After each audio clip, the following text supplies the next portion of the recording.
Pretoria, Bharat में आपका स्वागत है। क्लेन डाइजन के चैनल पर 29 दिसंबर 2025 को रिलीज वीडियो में, जिसका नाम है गाय मेटान, रूसोफोबिया ने युद्ध को अपरिहार्य बना दिया। एक ऐसा चौंकाने वाला चित्र उभर कर सामने आता है जो केवल भू राजनीतिक टकराव नहीं, बल्कि 1000 वर्षों से चली आ रही कथा को उजागर करता है। एक ऐसी कथा जो प्रेस की खामोशी से लेकर शिक्षाविदों के बहिष्कार तक हर चीज को आकार देती है। क्या हो अगर युद्ध की शुरुआत पहली गोली चलने से बहुत पहले हो चुकी थी? जब गाय मेटान कहते हैं रूसोफोबिया राजनीति नहीं बल्कि एक प्रणाली है और यह सदियों पुरानी है, तो वो कोई नारा नहीं दे रहे। वो हमें एक नए दृष्टिकोण की ओर घुमा रहे हैं, एक ऐसा लेंस जो संपूर्ण यूरोपीय इतिहास को एक सतत कथा की तरह पढ़ने को मजबूर करता है। इसकी शुरुआत होती है सन 1054 के सिज्म अर्थात कैथोलिक और ऑर्थोडॉक्स चर्च के विभाजन से। मेटान दिखाते हैं कि कैसे यह धार्मिक दरार धीरे धीरे एक सांस्कृतिक पटकथा में बदल गई, जहां धार्मिक भिन्नता को नैतिक दोष में तब्दील कर दिया गया। यह पटकथा बार बार लौटती है, भटके हुए पंथी, तानाशाह और एशियाई बर्बर के नाम पर, हर युग में नए रूप और नई तकनीकों के साथ। मेटान सही हैं विचार चलते रहते हैं। मेटान सही हैं प्रचार उन मिथकों को बार बार दोहराता है जिनसे सच्चाई पीछा नहीं छुड़ा पाती। हमें इसके प्रमाण मिलते हैं। शुरुआत में फैलाई गई एक झूठी कहानी, पीटर महान की वसीयत, एक ऐसा जाली दस्तावेज जो सिर्फ एक पर्चा नहीं बल्कि एक भू राजनीतिक हथियार था।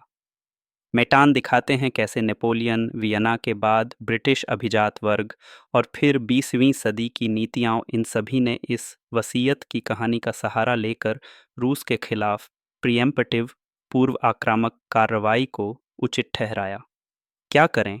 रूस का तो मकसद ही है सब पर हमला करना, इसलिए हमें पहले हमला करना ही होगा। यह तर्क मिथक के आधार पर पहले वार करना पूरे इतिहास में बार बार परेशान करता रहा है। सन 2002 में जर्मनी के उबेरलिंगन में हुए विमान हादसे में भी यही पैटर्न दिखा। जैसे ही हादसा हुआ, अधिकारियों ने बिना ठोस जांच के कहा, शायद रूसी पायलट्स को अंग्रेजी ठीक से समझ में नहीं आई, शायद वो नशे में थे। लेकिन बाद में जांच में सामने आया कि गड़बड़ी कहीं और थी, एक प्रणालीगत विफलता। फिर से पूर्वग्रह ने सबूत को हरा दिया। मेटान उस मशीनरी को भी उजागर करते हैं जो इस पूर्वग्रह को जिंदा रखती है। Media network, NGO, think tank, खुफिया चैनल और वे सीमित संपादक और मालिक जो एकमत राय बनाना सस्ता और सरल बना देते हैं। वे सीआईए की कीव में कथित उपस्थिति और विक्टोरिया न्यूलैंड के वो शब्द उद्धृत करते हैं, हमने $5 अरब का निवेश किया है, अब हम अपना रिटर्न तो चाहेंगे, है ना? चाहे आप इस बयान को तथ्य माने या एक आरोप के रूप में लें, सवाल उठता है, जब पत्रकार, शिक्षाविद और एनजीओ राजनीतिक कथाओं को जांचने के बजाय उन्हें ले जाने वाले पात्र बन जाते हैं, तो फायदा किसे होता है? इतिहास हमें दिखाता है कि कैसे राज्यों ने युद्धकालीन प्रचार से लेकर घरेलू बहस को छिपे छिपे आकार तक दिया। और अगर ऐसा पहले हुआ है, तो क्या हम फिर वही सवाल नहीं पूछेंगे? अब क्यों? इस बार चुप्पी का मालिक कौन है? मेटान सही रूप से पश्चिम के नैतिक ढांचे की उस दोहरी चाल को उजागर करते हैं, जहां सिद्धांतों में अभिव्यक्ति की स्वतंत्रता है, लेकिन व्यवहार में दंड नीति चलती है। वे दिखाते हैं कैसे अकादमिक और पत्रकारों पर प्रतिबंध लगाए गए, कैसे उन्हें बिना मुकदमे दोषी करार दिया गया। आधुनिक कैंसल कल्चर को वे मध्यकालीन इंक्विजिशन की तरह मानते हैं, बिना सुनवाई के सजा। यह डरावना है और बिल्कुल उचित है कि मेटान इसे भयावह कहें। वे इस विडंबना पर भी ध्यान खींचते हैं कि विश्व का एक बड़ा हिस्सा, विशेषकर ग्लोबल साउथ, पश्चिम की इस नैतिक एकाधिकार की कहानी पर ज़्यादा भरोसा नहीं करता। लेकिन जहां मेटान की कहानी को समझदारी की ज़रूरत है, वो है इसका व्यापक प्रस्तुतिकरण। हर पश्चिमी संस्था, हर व्यक्ति इस प्राचीन मिथक पर विश्वास नहीं करता। मेटान खुद हंगरी के विक्टर ओरबान का उदाहरण देते हैं, जो सोवियत शासन के विरोध में पले बढ़े, लेकिन फिर भी इस स्वचालित पूर्वग्रह से अलग खड़े हुए।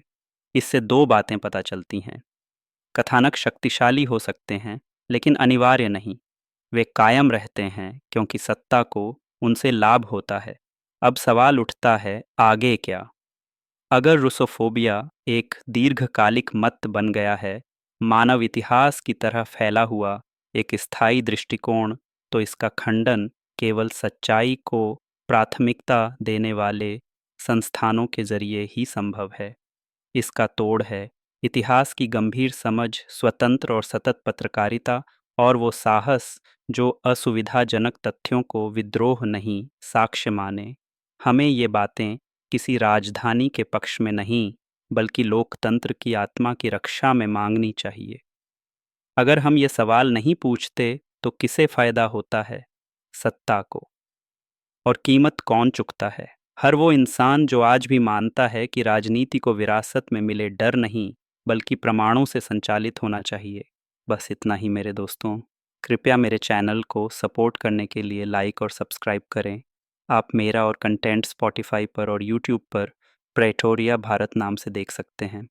दोबारा मिलने तक, यह थे स्किपियो अमेरिकानस, प्रेटोरिया भारत से।